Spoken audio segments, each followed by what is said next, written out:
Good afternoon, everyone. Thank you very much for coming along. As we just heard, the title is What to Buy and When to Sell. Hopefully today I'll give you a general overview of what's happening in the market, but also focusing on some key areas that we think are important to you as care home operators or operators coming into the market. What are the key things to be considering? Either if you're buying your first care home or your 100th, or whether you are looking to sell through retirement, or for whatever reason. Hopefully today we'll highlight some key points to be thinking about. Knight Frank, as I say, are a large property company. We're the largest independent property advisors in the world. We are a partnership. We're not governed by shareholders or anything like that, which enables us to make our own decisions into the markets that we lead. The healthcare department has been running now for approximately 8 years. We advise on over 2,000 care facilities annually, which allows us to see homes throughout the UK and looking at the highest quality and some of not so good quality, which is represented through the market that we see.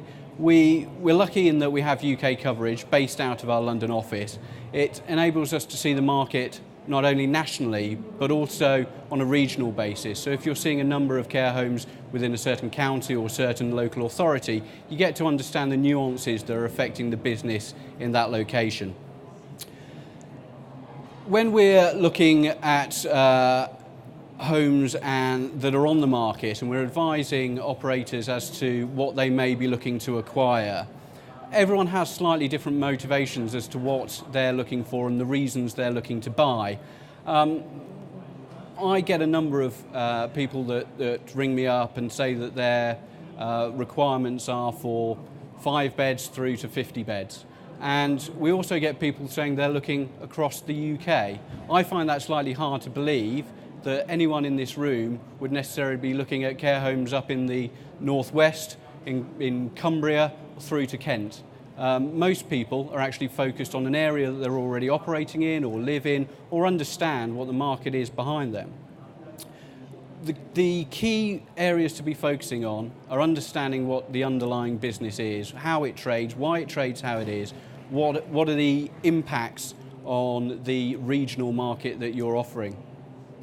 Location, therefore, is vitally important, as is what you're actually looking to acquire. Are you looking for a care home that is run very well, very efficiently under management, or are you looking for something where you can add value with hands-on management?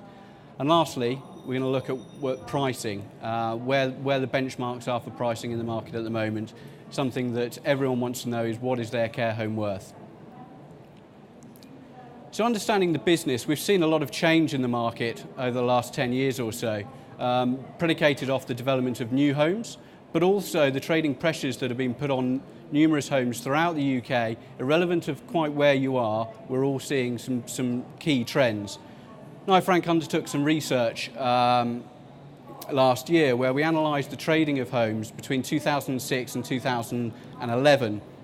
And one of the things that we noticed was a trend across all homes, generally, was that occupancy levels had been suffering between 2006 and 2010.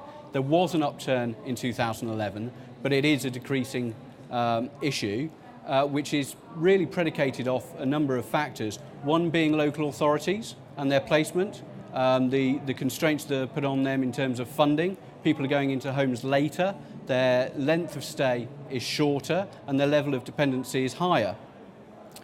We've also seen rising costs across the market, staffing costs being the highest cost that you're likely to face as an operator.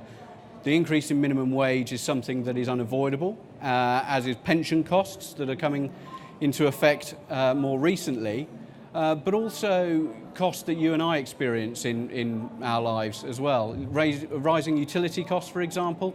The running of a care home generally is going up, and that is impacting on the profitability that care homes are making. So if you're looking at a care home and you see that profitability is dropping or has dropped over this period, it may not necessarily be a major issue. It is just reflective of the market and the cost that you're suffering.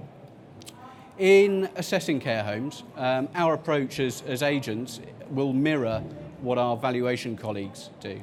And that is assessing a care home in terms of trading and the profitability it may make on a fair, maintainable trade basis. So we don't look necessarily how the existing owner will operate the home. We won't necessarily look at it as you as the new owner coming in to operate it will do. What we do is we assess how we feel a reasonably efficient operator would come in and operate that home. So if a home is currently underperforming, we would look at what occupancy we think at a mature level could be sustained. Likewise with fees. If a home is currently focused solely on the local authority market, but there is a private market to be had there, and we feel that the home is of sufficient quality and management could actually crystallise on that private fee-paying market, we may look at a higher fee rate than is currently being achieved. Likewise with costs, a lot of operators will run their own particular costs through the business, be that company cars or food, and those we strip out. So we're looking at a generic operator coming in to run the home.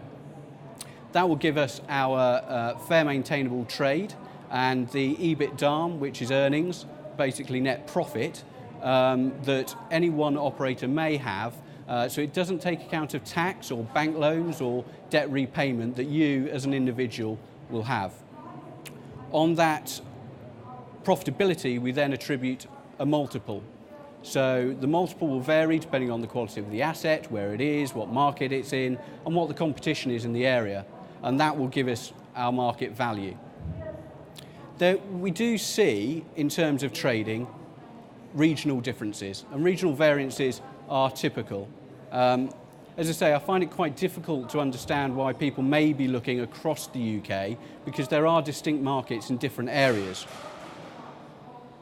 We see a number of homes which have been developed over the last 10-15 years in the northeast particularly, which are purpose-built.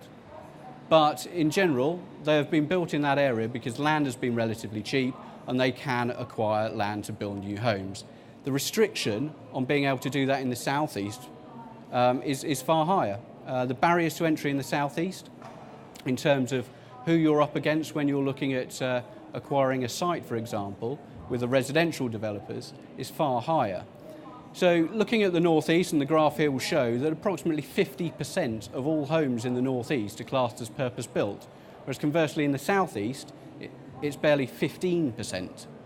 So in terms of what you may be looking at, if you're looking in the southeast, you will be invariably seeing more period conversions in the market than purpose-built facilities. And that should be regarded in terms of the market that you're trading in. We have an overarching phrase of purpose-built, and that will vary depending on the actual asset, clearly. We've seen homes being purpose-built from the 60s, 70s through to today, but the homes that were built even 10 years ago are actually way behind what's being built